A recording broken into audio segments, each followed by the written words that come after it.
श्री स्वामी समर्थ. तर मी मंदिरात दिवाबत्ती करून स्वामींचा आशीर्वाद घेऊन घरातली सर्व कामं केली आणि काल गुरुवार होता, सो मी एक रेसिपी बनवली होती. म्हणजेच मी स्वामींचे आवडीचे जे बेसनाचे लाडू असतात ते बनवले होते. तर ती रेसिपी मी तुमच्यासोबत शेअर करते. तर काय केलं, पहिला प्रथम मी अर्धी वाटी तूप घेतला.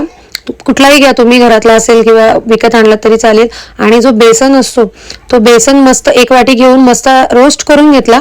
आता काय लोक बेसन आणि तूप असं इक्वल घेतात, बट मी जास्त नाही घेतलं कारण माझ्या मुलीला बेसनाचे लाडू खूप आवडतात. सो असं करून मस्तपैकी मिक्स केलं.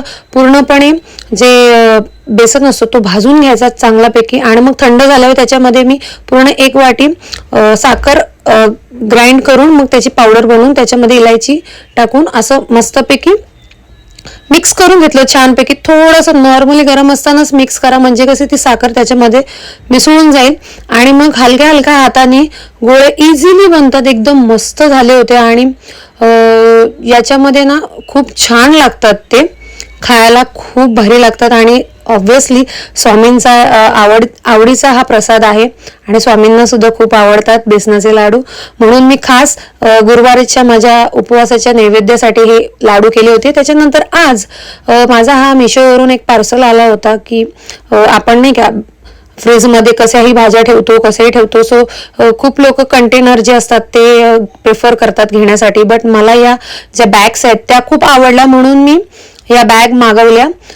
माझ्या पसंतीने मी या मागवल्यात आणि बघूयात आज कसे असतात. या मी पहिल्यांदाच मागवल्यात आणि 12 असतात हे.